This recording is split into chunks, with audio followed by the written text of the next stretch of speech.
Implicit within all of my work throughout the various bodies are my kind of extreme curiosity and love to what the medium of photography can do. And even though I nod to painting, it's still about ideas of documentation and representation within my lifetime. And that goes back to, my love of Lewis Hine when I was a kid and what those photographs did for me in terms of understanding child labor laws. But then there's this other place in which photography has to operate in holding that placeholder for memory and for desire and for all these other things that are outside of the notion of how a document is supposed to function, especially a photographic document.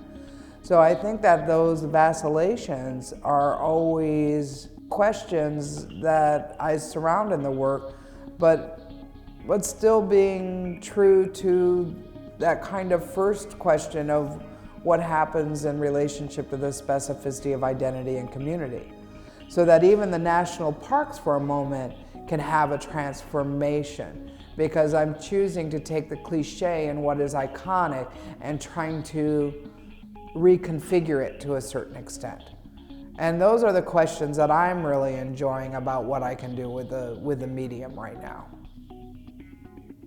A lot of my work has always focused around friends, and the Hammer Show, in it being artists, are basically me looking at a community that I've grown up with and been involved with for over 25, 30 years almost now. Even though that these tend to be more allegorical and less from a documentary standpoint in terms of past bodies of work, they still, for me, create a moment in time where I get to sit with these people that I either admire or care about very deeply. But they are theatrical, and I think in order to understand ideas of allegory, that there has to be a certain kind of theatricality to the images. For me, the lighting and being able to spot it and the figure emerging from the black, it begins to be a dream state, that I've almost closed my eyes and imagined them, from the very blood of my body. And that's why blood is a metaphor throughout the work too, when you look at the entire body of work. The only nod to blood is Kate and Laura stitching the blood drip. The blood drip for me references my postmenopausal state, but it also references being genetically matched to one another. And Laura leaning into Kate and telling that secret is that we might observe them publicly and kind of know all of this, but that's always my question with people is, and celebrity especially, what we think we know, we don't know, and it remains private. With the lighting, you recognize it in relationship to history painting, but then all of a sudden the subjects aren't out of that history, and you get to grapple with all of these other concerns, from painting to photography to ideas of contemporary images and abstraction, with the national parks included with these portraits. I think when you're in the studio and you're sitting for a portrait, it's a very private experience. But then it goes out in the public because I am an artist that exhibits work. And so I think that the body of work does mirror this binary between public and private. But at the same time, people are coming in and knowing that I'm making their portrait. It's not like I'm going out and sneaking portraits. They're very obviously planned out. So I think I like that. I like those kind of binaries, that they can exist within that a secret can be told, but we don't know what it is. But we again get to kind of wander through that narrative for a moment. And I also don't like it always within bodies of work that women are vacantly staring off. because that is often how we find women in photographs, is they're not engaged.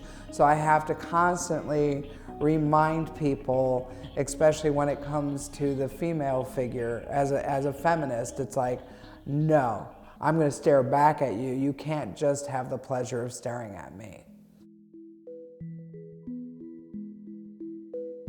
I have an accountant who is Elizabeth Taylor's accountant. And he said to me for a few years, do you want to do anything with Elizabeth? And I kept saying, I don't know. I don't really do celebrity.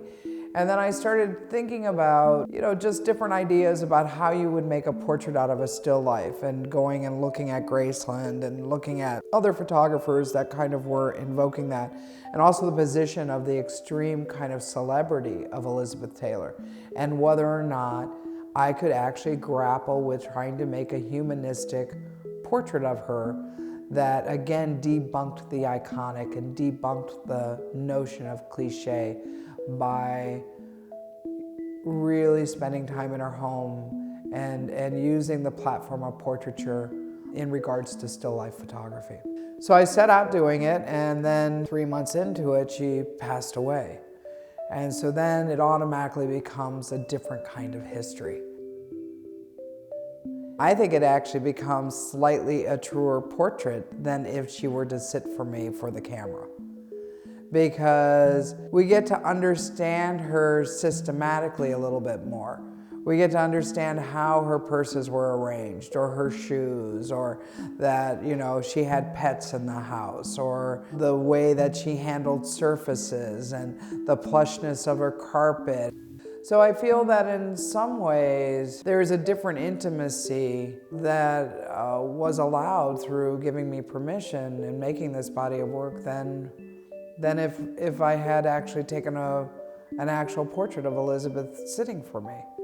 The AIDS ribbons are really important, and I really needed to acknowledge her activism, because I might have loved watching Elizabeth Taylor movies with my mom when I was little, but certainly as an adult and being an activist in relationship to the AIDS crisis, she stepped up big. So happy that that's exactly how the tray was. I didn't organize it. So when I pulled the tray out of all the various AIDS ribbons, it just so happened that there was also a death skull in that tray. I just think about Mapplethorpe's work within that tray. I think about all these different ideas of artists at that time period, and how all of a sudden there's a little placeholder for them within that tray of AIDS ribbons. What do you do in terms of that history, and how do you edit it? Like, that was the hardest thing about the body of work, was editing it. So I edited it as gestures, as light. The light carries you through.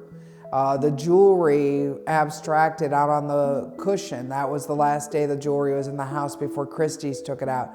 So by racking the focus and doing what I do with kind of the abstract landscapes, you have a moment where it exists in memory, and it kind of shines back up, and it refracts, and it does all these other things. I really tried embedding the personal of the idea of the human presence within the still lives. So for me, when the jewelry boxes are worn and labeled, that's about the touch. That it was her touch and her kind of creation of shrine. So that when you look at all the necklaces hanging on that hanger in her closet, and the Star of David is among the crosses, that's her putting all of those things together. That's not me deciding to arrange her jewelry. The dog-eared remote control manual, that's about all of us who never know what to do with our remote controls. But it just happens to be Elizabeth's touch.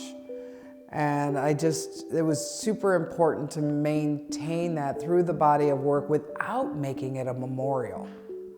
Like, how do you, this happened, how do you not make it a memorial? I don't know how to be feminine like Elizabeth Taylor. I mean, I've always been a tomboy, and I definitely have, said for years that I'm a butch dyke. And it's like when I look at a table full of makeup and multiple tweezers, I just don't even know what you would do with it, I think that it allowed me also not to have my own desire of wanting to be Elizabeth Taylor. And I think that's one of the reasons I was allowed to be in the house for so long, is that I wasn't oohing and aahing over everything, that I just handled it with love and care and thought about it and didn't ask for that much personal information. I didn't want stories. I just wanted to be with what I saw. I love photographs of photographs. Now, photographs of photographs are utterly important because somebody like Elizabeth Taylor lives in a world of photographs too. Not just in her home, but how much in terms of popular culture her image has been out there. So the photographs of photographs not only show the personal photographs that are in her home, but what she deemed as valuable of probably one of the most photographed women in the world. My hopes are really basically that I can allow people to stand before an image for a longer period of time because of using ideas of the sublime, aesthetics, history. All of a sudden you create a different entry point than something that we might be flicking through really quickly on our phone. And so I am in some ways using the formality of the language within the history of portraiture to ask for substance within sustaining the viewer to the image. Making a photograph or making images isn't enough in my mind. It's how you're creating critique. It's how you're really trying to engage on a broader sense of the medium. I mean, I make photographs all the time that don't go out in the world, and because they're not good enough.